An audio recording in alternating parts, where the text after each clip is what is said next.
Hello everyone, Myzzrym here with this little episode 1.5. As many people pointed out, I forgot a ton of things about Void, so this video will try to solve all the problems I didn't talk about, so here it goes. So first, let's talk some more about Time Walk. You probably remember that there are some spells in this game that are impossible to disjoint. One example would be Sven Stormbolt, another would be Windrunner Shackle Shot. Because no matter if you blink away or even teleport away, if those spells are already launched at you, they will follow you through half of the map if needed be to land at where you're at.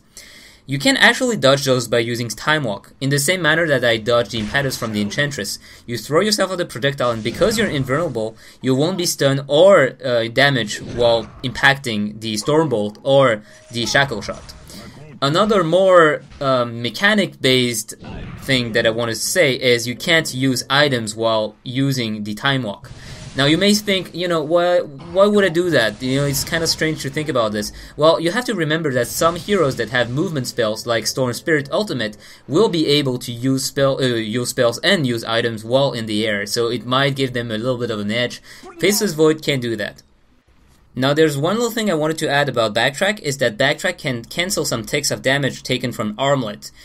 So you won't be able to actually cancel the damage you take from deactivating the item, but you will be able to skip some ticks with this Backtrack. So now onto the more meaty part of the video, it's Chronosphere, and how does it interact with those movement spells I didn't talk about. So you probably remember that I kind of left out Storm from the last video. It was just, I forgot about him. So Storm Ultimate can actually be used to cross the Chronosphere without getting stopped. Except if you actually stop in the Chronosphere, then you will be blocked as well. One thing that is actually good to know is that while using Storm Ultimate, you can use your spells, and you can actually land some nukes inside the Chronosphere if you just roll above it.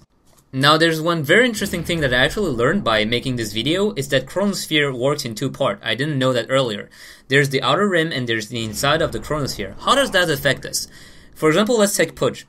Pudge, you probably already saw that if he lands a hook on someone who is inside the Chronosphere, he will pull him out. However, if he tries to pull someone who is on the other side of the Chronosphere, he's not blocking the Chronosphere, but he's on the other side, he will try to pull him in, and the guy will get stuck in the rim of the Chronosphere. If you actually cheat and have 0-second cooldown on your hook and you try to hook him again, then this time, since he will be considered to be inside the Chronosphere, he will be pulled through the Chronosphere and outside again. Talking about hooks, there's also Clockwork's Ultimate, which is pretty much a reverse Pudge hook.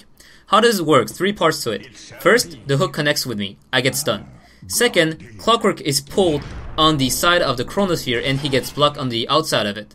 Third, the chain disappears, and when the Chronosphere times out, he's left where he is actually at, and I don't get damaged because the ultimate from Clockwork only damage when Clockwork reaches the destination. It actually works the same way if his target is on the other side of the Chronosphere. He will get blocked inside the Chronosphere on the edge of it, and no damage will be dealt. Only the stun will be dealt. Sandking is also one of those heroes I forgot to talk about because his Burrow Strike can actually get him inside the Chronosphere and not block on the edge. He doesn't have enough cast range to actually cross the Chronosphere, but that is actually good to know because if you want to land the epicenter in the middle of the Chronosphere, you will be able to do this with the Burrow Strike. Now into some very simple movement spell. Let's take for example Spirit Breaker's Charge. If he's charging someone who is inside the Chronosphere or on the other side of the Chronosphere, he will get stuck on the rim and the spell will be cancelled. That means when the Chronosphere ends, he won't be still charging the person, he will actually be standing there. Wisp also has something called Tether, which allows him to, when tethering an ally that's too far, he will be pulled at his ally. If there's a Chronosphere on the way, he will be stuck on the side of the Chronosphere. Now let's see how some ultimates fare against the Chronosphere. Huskar, for example, has an ultimate where he jumps at the target to deal damage. If the target is inside the Chronosphere, he will jump, get stuck on the edge of the Chronosphere, and not deal any damage. When the Chronosphere times out, the spell is basically cancelled and you lost the cooldown. Now, how about Spirit Breaker? Spirit Breaker normally has an ultimate where he appears behind the target. When he uses it on someone who is inside the Chronosphere, he will actually TP inside the Chronosphere and deal the damage before getting stuck himself. Let's take Rubik. Rubik has telekinesis where he pulls a target up in the air and then he chooses where he lands. If you pull someone who's outside the Chronosphere and try to land him inside the Chronosphere, he will be stuck on the edge. However, if you try to pull someone who is inside the Chronosphere already, you can actually throw him outside the Chronosphere or somewhere else inside the Chronosphere without any problem. He won't get stuck anywhere. Similar to Rubik Telekinesis, Tiny Throw is kind of weird as how it works with Chronosphere. If you take a unit from outside the Chronosphere and you try to throw him at someone who is inside the Chronosphere, none of the units take damage. And when the Chronosphere ends, the unit which will be stuck in the air will actually appear like he teleported on the ground and he won't take any damage.